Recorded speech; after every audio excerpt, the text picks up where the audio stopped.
So let's go ahead and dive in. So Bram Stoker's Dracula. So when I was in college, when I was studying film, there was an option to take a film class, and this was junior year, so like 2009, 2010. And one of the movies we watched was Bram Stoker's Dracula, and it brought back so many memories. Because I remember watching. You remember that show Movie Magic on Yes. on Discovery? There was this one episode that I watched, and it scared the shit out of me for weeks on end.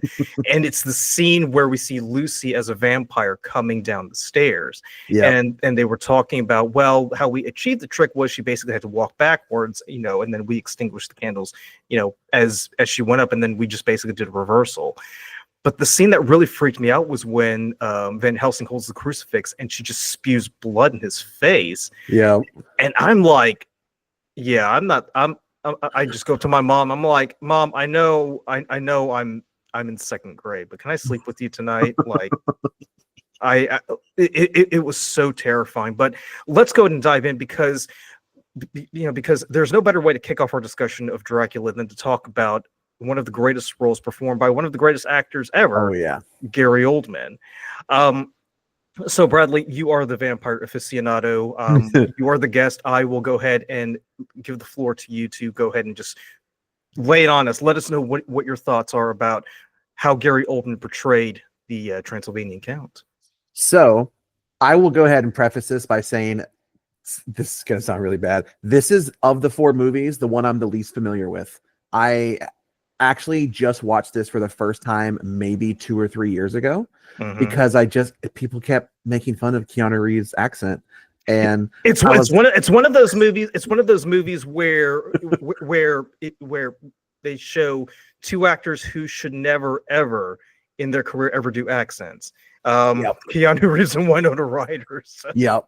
And I had heard about that. I knew about it. I had seen images of Gary Oldman with the big like hairpiece, and just being like, okay, it looks okay, but I realized after a while, I was like, other than making fun of the accent, I don't really hear people talk badly about this movie. So maybe I should give it a watch. This, I would say that the Bela Lugosi version is like the definitive, what we think of as Dracula. It's, of the age that it came out, how iconic it is, how well made the movie is. It is very hard to think of anyone else or any other version as the definitive version.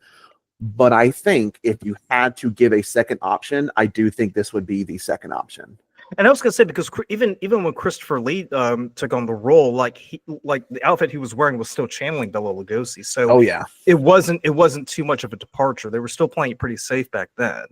So so what Francis Ford Coppola did with Gary Oldman's Dracula was pretty much a departure from convention at that time.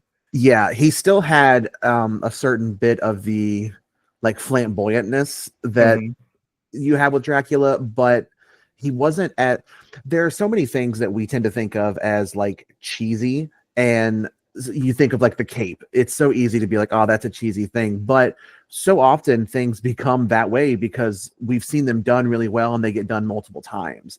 So if you go back to the beginning, this is gonna be a weird tangent, but when I look back at the Lugosi Dracula, it's so easy to be like, dude, he's walking around in a cape. How is that not ridiculous?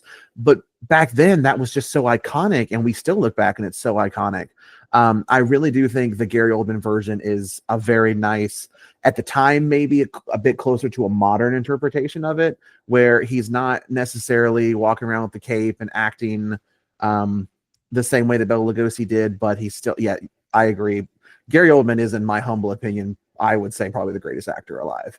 Well, I was going to say too, because the way that he dresses himself, this is someone who he's not bringing attention to himself. He's very self-effacing because to your point with Bela Lugosi, him walking around the cape, it is bound to turn heads. People are going to look at him and say, "What the hell is that guy doing?" Right? Yeah. But when you look at the way that Gary Oldman portrays Dracula, when he's in his native environment in Transylvania, he kind of allows himself to be more at home, be more true to who he is, right? Yeah.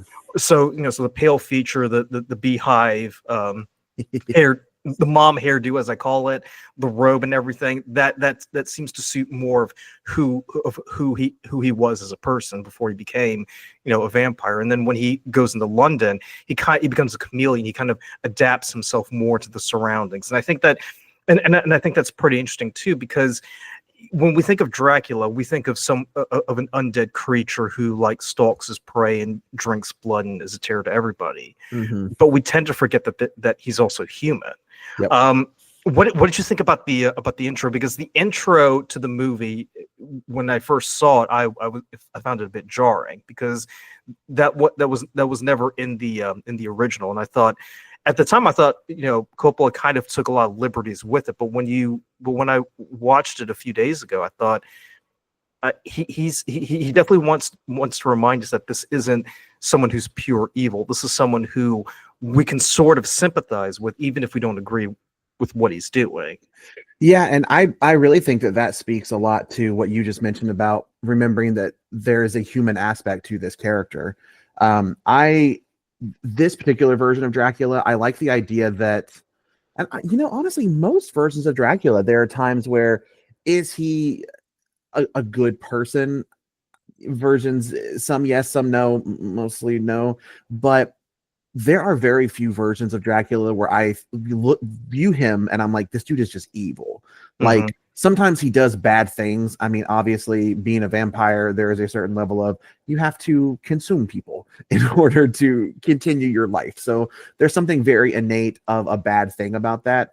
But I definitely feel like the intro really brings in a lot of the humanism to the character that we get to see throughout the rest of the film, where, and we are going to speak about some later on, where this isn't the animalistic side. This is much more based on the human side of the character. Right. And God, Gary Oldman just does such a good job with it. This is such a good role for him, because he gets to be, I just feel like the peak Gary Oldman. Like, he gets to do what he does so well. He disappears in the role. He's still got a lot of the flamboyantness. He's very suave as well. He carries himself very well. One thing I will also say is, I'm a big theater person. There is a musical, Dracula the musical, and the music was written by Frank Wildhorn. And there is a song in there where he's talking about how I need to go to London because where I currently am, their defenses are strong. He's like, I can't really do what I want to do here anymore because they know who I am. They know how to combat me. I need to go to London. I need to do TFO, greener pastures and whatnot. So it is, there is a good point to be made about how when he goes to a new place, he disappears into the new environment, and we really get to see kind of the beginnings of what he probably would have done in Transylvania once upon a time, but now it's been to a point where people know him and know his game. Yeah. And I really like that this movie, you get to see a lot more of the human side of it, but then you still also get to see the ridiculous over the topness of it as well. Well, that also brings up another point too, and you actually mentioned it quite beautifully. It's the fact that that this Dracula is very much migrating to a new place where, belief in the supernatural kind of takes a back seat, because because as we'll discuss in Nosferatu later on, where he's living at right now is very much steeped in the old ways, as they would say. Mm-hmm. So to migrate to a new world where where he can sort of blend in, I would say kind of speaks to the innate human desire to want to find a place to belong and sort of just reinvent yourself, right? Yeah. And I think regardless if you're living or undead, I think it's very much a human quality that you can never really shake off. So to see so another aspect that I find really interesting, and it's something that we really don't see in the other Dracula movies, because in the other Dracula movies, he's very much motivated by lust. Here, the relationship that he has with Mina, it's motivated by genuine love, because we see from the very beginning she's this I'm presuming she's a reincarnation of Elizabeth. That's how I read it. That's how I have interpreted that, as that she is the reincarnation of his first love.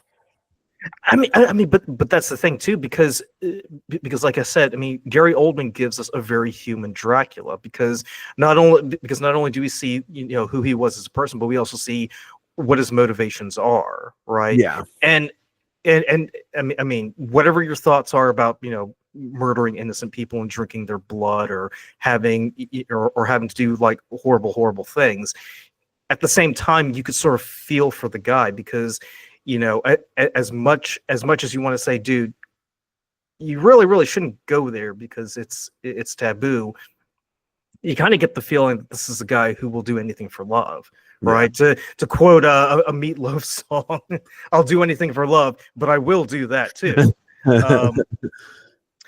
So I wanted to get your take. What were your thoughts on Dracula's obsession with Mina Harker? Did you feel? I mean, did you feel like that sort of accentuated who he was as a person, sort of like brought out a little bit of his humanity, or did you feel a little bit repulsed? Did you feel that love kind of got perverted over the ages? I think there's a niceness to how like obsessed he is, and it's really like when you first meet him, he is, well, not in the intro section, when we first meet like the regular story, it is like as soon as he has the idea that he is in love with someone, as soon as his attention is on that person, dude, it is like he is zoned in. He is going to go for it. Absolutely. Whatever he wants, whatever he has to do, he'll absolutely pursue it. There is, I think, in a nice, not the stalker side of it, but in the, in the, maybe obsession was the bad word, but the focus of like having the feelings for that one person and just absolutely fervently going after it. There is something kind of nice about that. Yeah. He just so happens to be a vampire. I mean, no one's perfect, but there is something I think that is surprisingly nice about that in a sweet way. It's kind of relatable in a weird way too, if you think about it. And I never thought about it until I had one of my friends that she was dating this guy, and she's like, I just like how much he wants to be with me, how it's just so clear of how much he wants to be in a relationship with me. And I was like, God, that seems surprisingly relatable to this, where you do just have the laser focus on Mina, wanting to go after Mina, and just being so absolutely infatuated head over heels for this person that it's almost like everything else disappears around you. I feel like that is about as human as you're going to get. I mean, that is something I think we can all relate to. And I do enjoy that. I think that's a really good version of the human side of this, because we're talking about 3 additional movies. We really only get that, I feel like, in one other movie of the 3 that we're talking about. So I think in this case, it's really nice to get to, again, play into the very human aspect of the character. And I actually had this thought when I was doing a bit of research and rewatching for this episode, is, we tend to think of vampires as bad, as evil, because they kill and eat people, or not eat, but well, some versions, but they do, kill and drink the blood of people. We view that as evil, but it kind of hit me. We do the same thing to animals.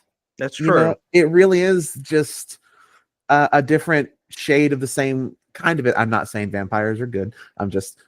It really hit me in that time. I'm like, the innate thing that we think about vampires being evil is just because of what they are and how they have to survive. But, we do the same thing.